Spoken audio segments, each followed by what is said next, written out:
I'm not the type of doctor that usually gets emergency calls from patients, so I was definitely confused when my latest contacted me in the middle of the night and begged to see me right away. He seemed sincere enough that I told him I'd meet him at my office. That groggy, half-awake choice is the only reason my family is still alive. While I was putting on my clothes and trudging out to the car, I tried to remember everything I could about Anton.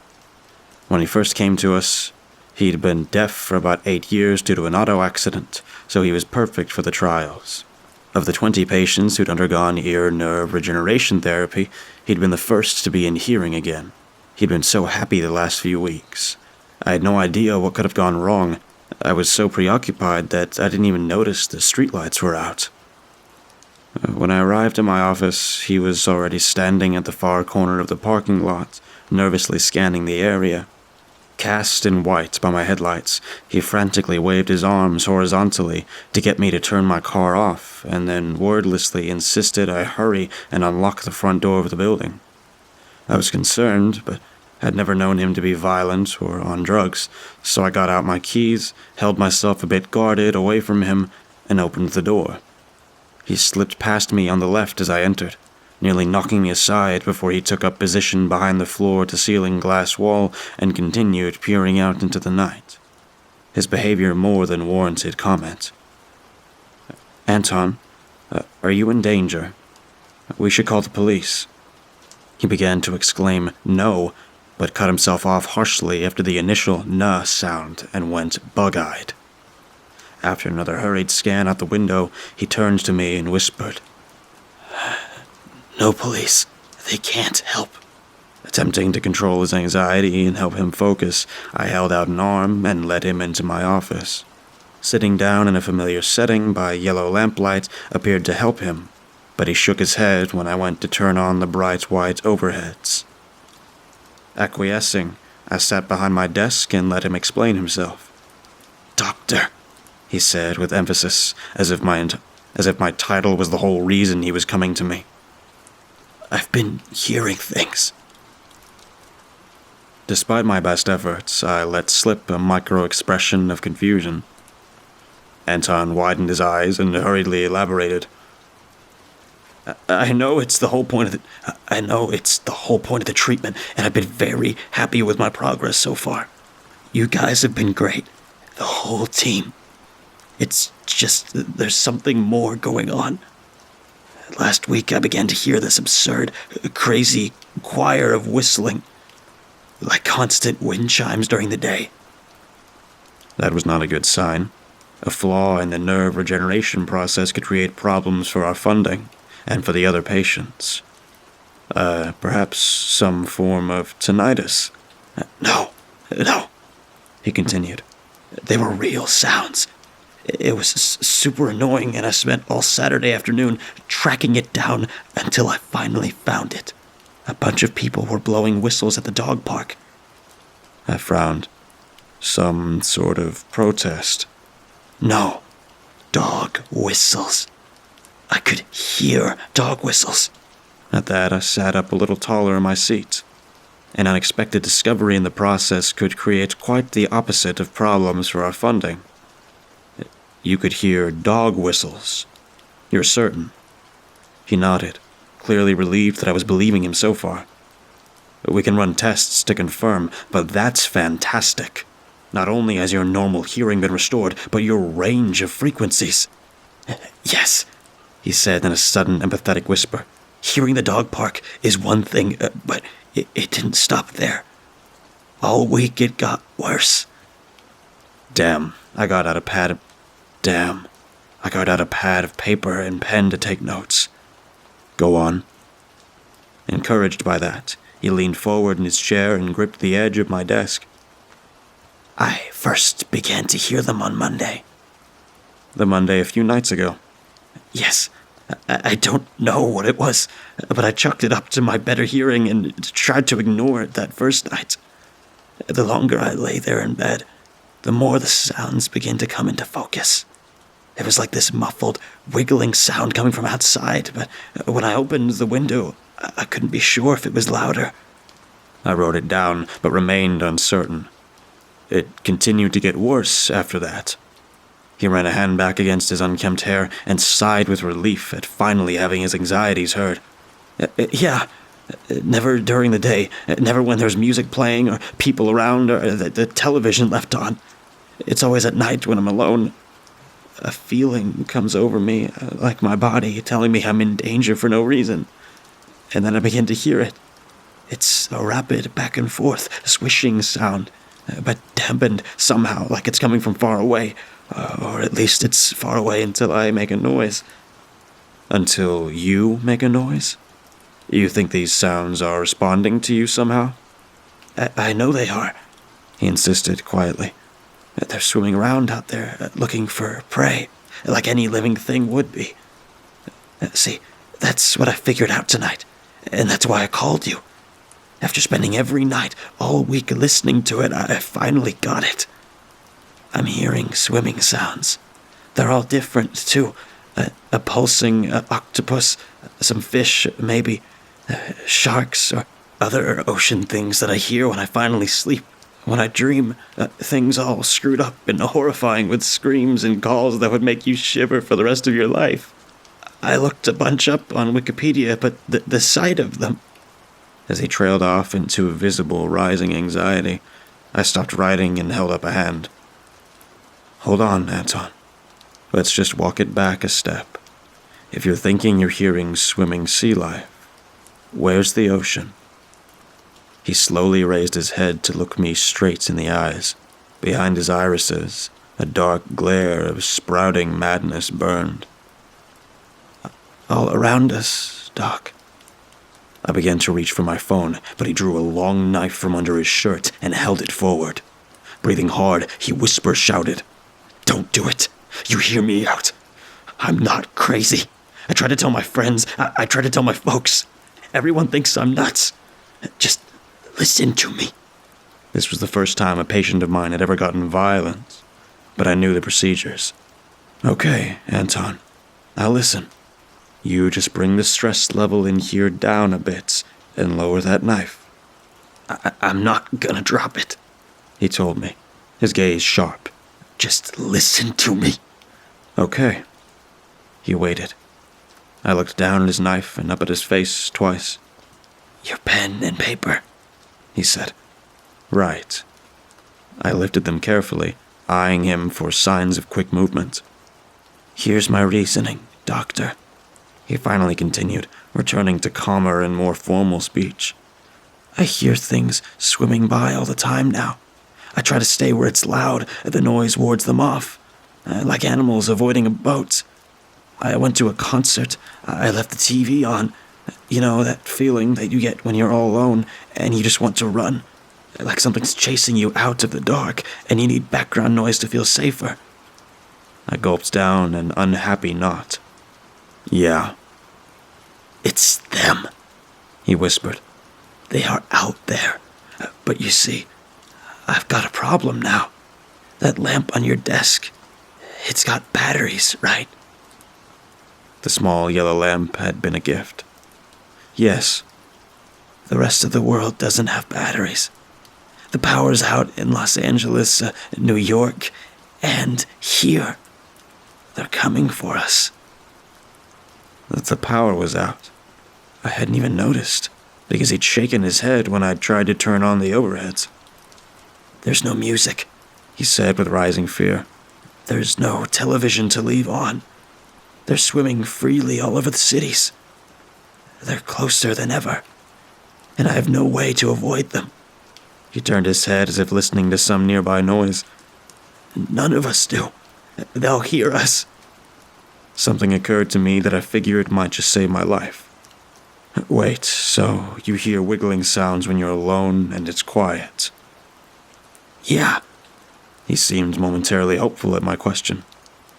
It's your ears. I laughed. It all made sense. If your hearing's gotten that good, then when there's no other source of sound, you're hearing the microscopic life in your ear canal. He froze as his anxiety found an avenue for explosive decompression. Oh. He stared at me for a moment. Like super tiny things? Yeah, I said. smiling at him as he lowered the knife. "Anton, you're going to be fine. We'll figure out a way to dull your hearing a little so you don't have to hear them. Everyone's got tiny little bugs on them, visible only with a microscope. They can't hurt you." But his anxiety didn't fall away completely. "I don't know. It sure sounds like I'm underwater, and things are swimming all around me." He lifted the knife again. "Where would there be an ocean?" I asked him. "We're in San Francisco. We're not deep underwater in some ocean filled with nightmare things. Come on. Shout. Go on. Take a yell. Kick the false terror to the curb." "I want to. I just..." "Do it. Be the good man I know you are." Unsure what to do, he half smiled, half frowned, and then gave a weak yell of defiance. "Good," I told him. "Again. Come on, yell." "Damn things," he said, louder. I needed him to see that we were safe. "Yell, Anton." "Damn things, you're not real," he shouted at the top of his lungs. "I'm not afraid of..." The next part has taken me a couple of days to piece together, memory by memory. There was an explosion of some sort, but lacking fire. The floor and the ceiling seemed to implode into each other, sending wood, brick, and glass shrapnel in every direction. My desk took much of the blast, but obviously, since I'm still in the hospital, I didn't escape unscathed. Anton disappeared in an instant among the debris, but as I stumbled out the destroyed front half of the building, I saw no blood of any kind. He'd been consumed. Staggering to my car in the parking lot, I turned and had one good, solid look at the aftermath. I'd been wrong.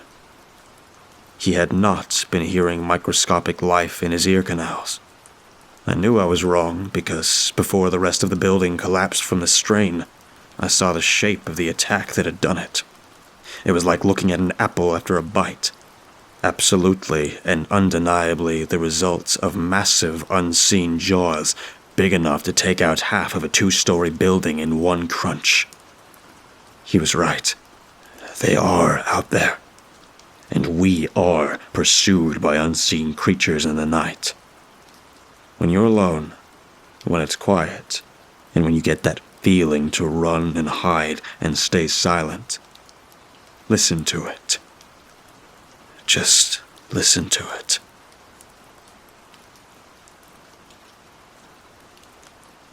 When Christina came back, things were a little strange at first.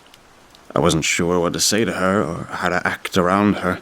It had been so long since I'd even seen her. I'd nearly tripped over her. She was just sitting in the back stoop, her hair hanging over her face, her clothes soaked.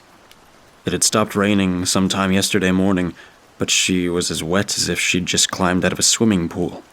She was cold, too, icy to the touch. I found her there when I went to take out the trash. She didn't see me at first, and she seemed surprised when I threw my arms around her.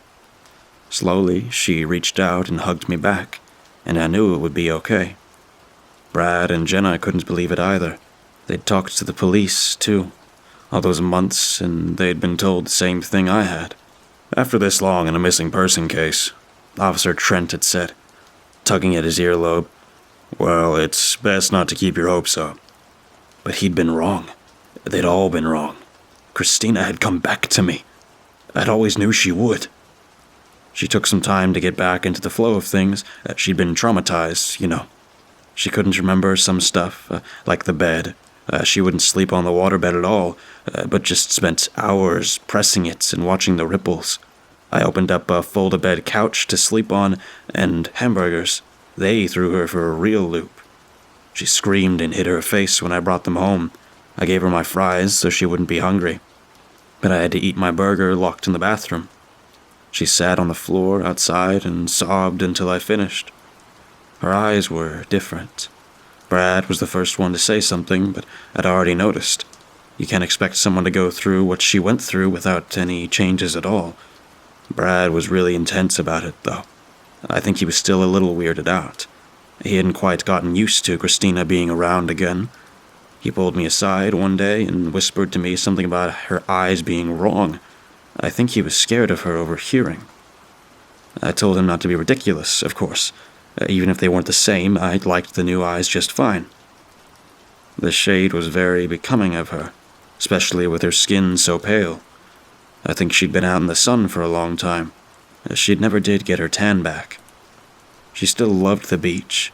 She didn't spend any time sunbathing like she used to, though. Instead, she was in the water constantly.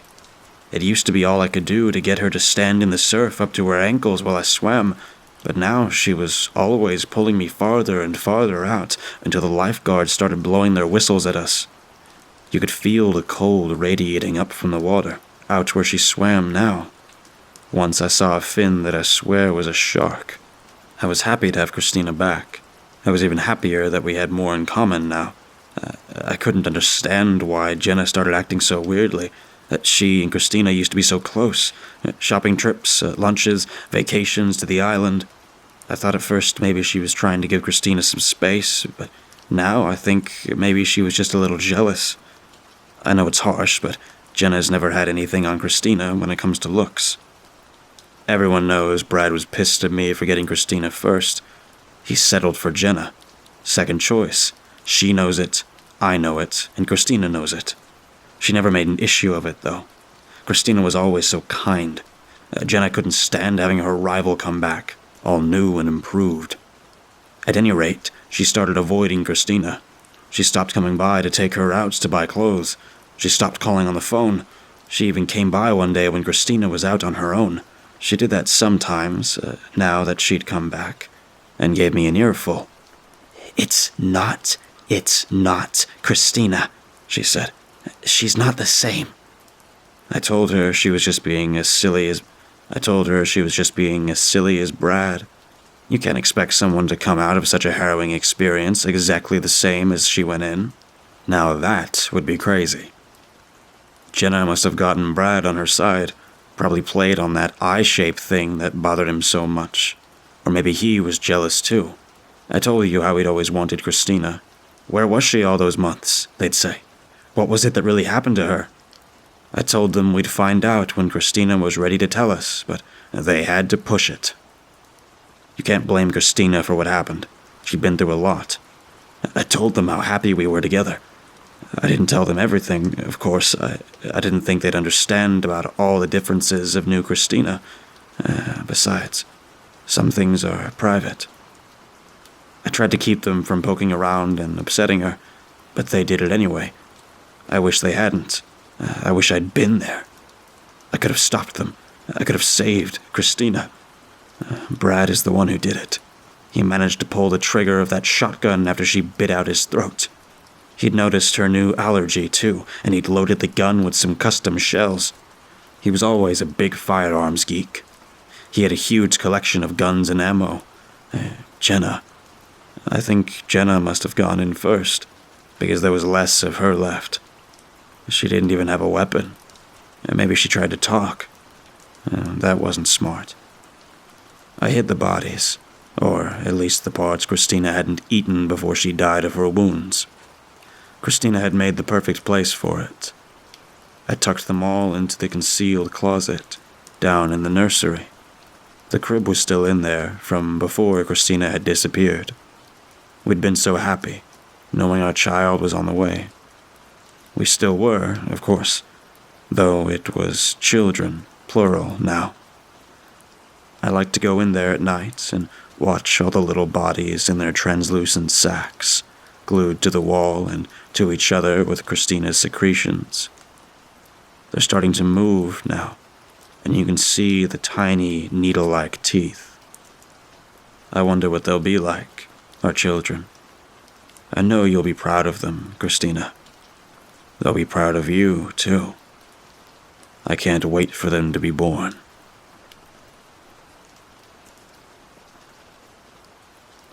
I want to tell you a story. The old goblin in the wicker hat wiggled his saggy bottom on the log. A generation of storytelling had made a permanent groove in the wood, the smooth surface now hugging his rear like a lover's hand.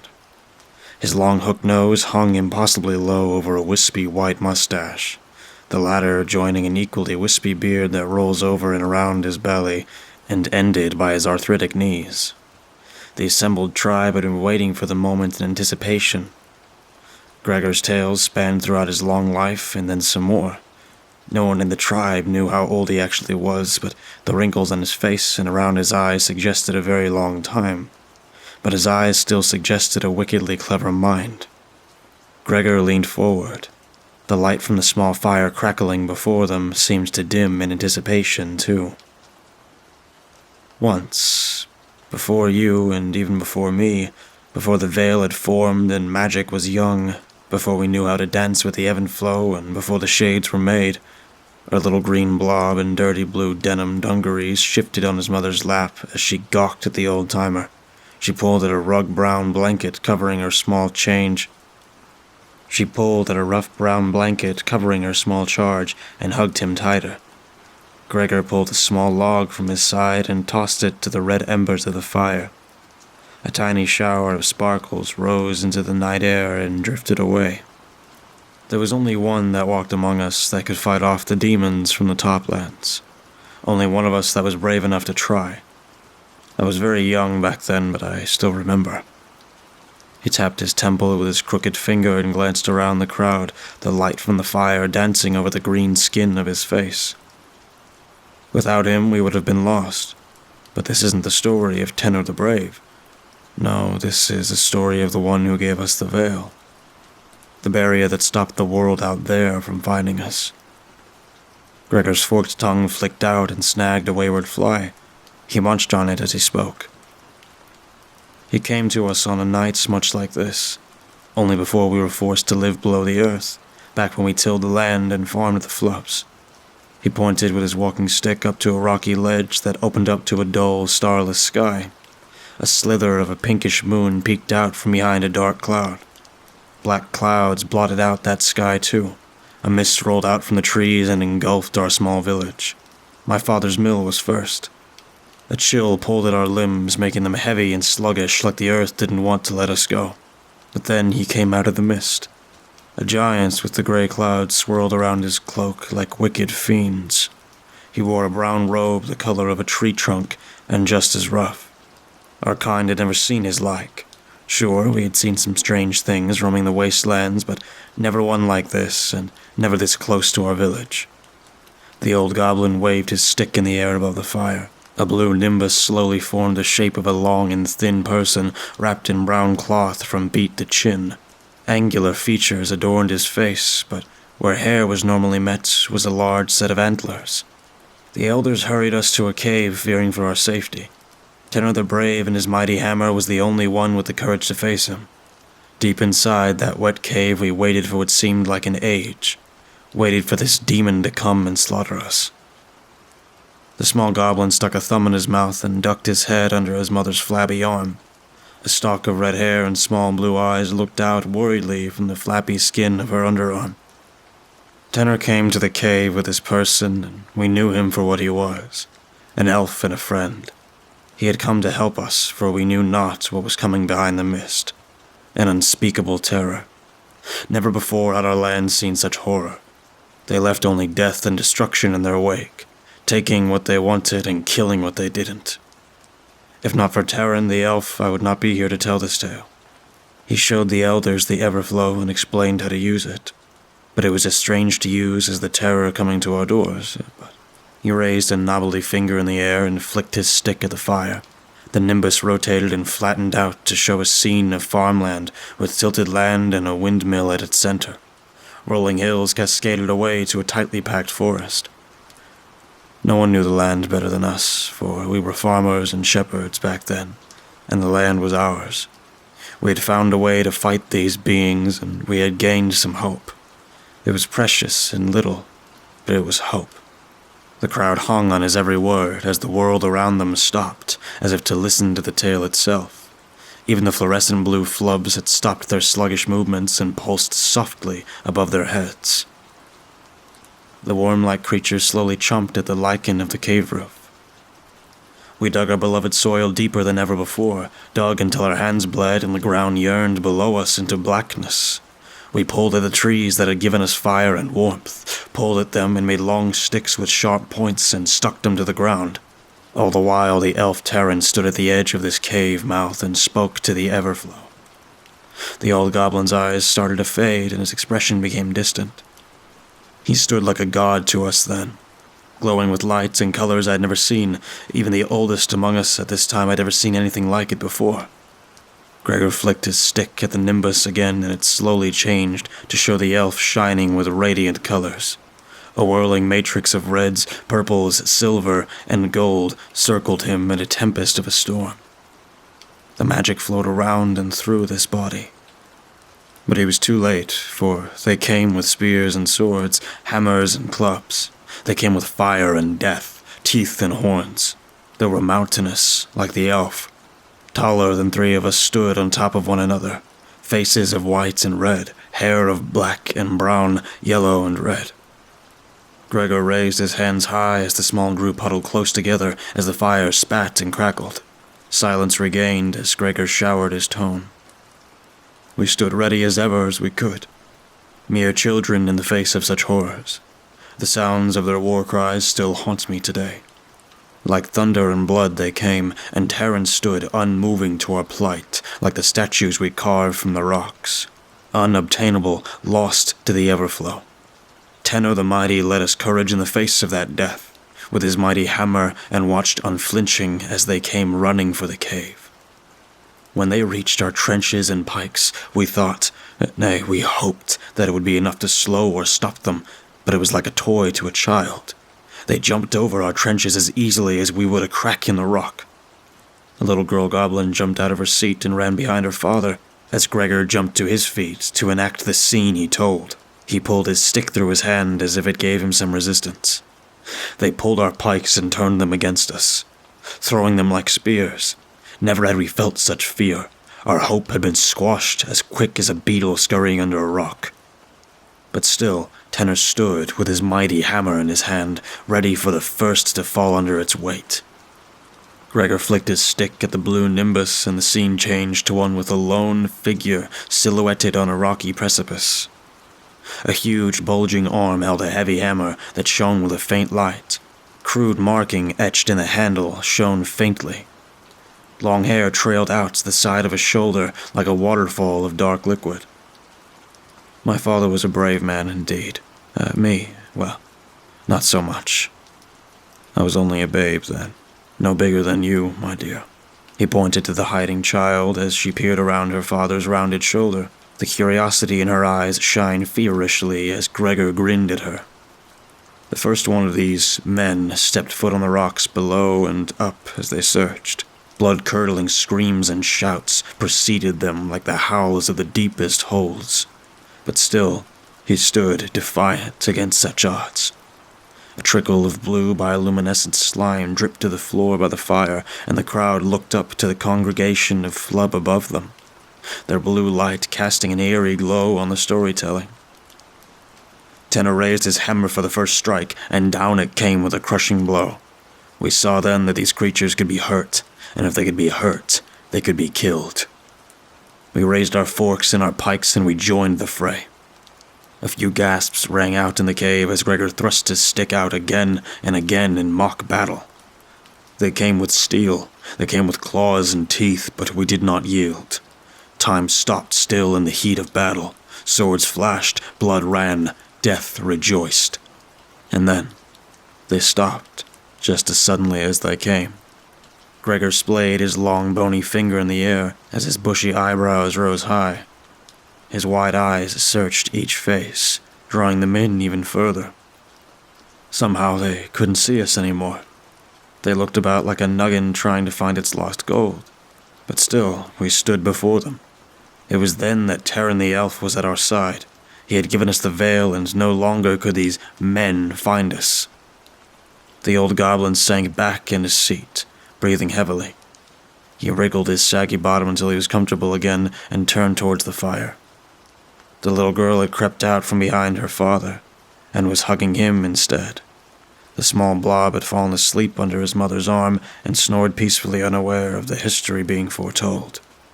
Terrence stayed with us for a long time. He helped us create Nextus, our home, and he taught a few of us secrets of the Everflow and how its magic could keep the veil intact so we never had to fear man again. The old goblin rested his shaggy chin on the handle of his stick and watched the small fire dancing before him, lost to the memory of what once was. I wonder if my old friend is still out there, he mused. I hope he is, because with him up there, I know we are safe down here. However, I have one of their devices and sent out our tales so they know not to come, so they know they will never find us. Gregor smiled a sad smile and looked up to the rocky outcrop and the night beyond. The congregation followed his stare, knowing that the tale was at an end. The sounds of satisfaction expelled their lungs as the clouds cleared, revealing the shimmering barrier known as the Veil.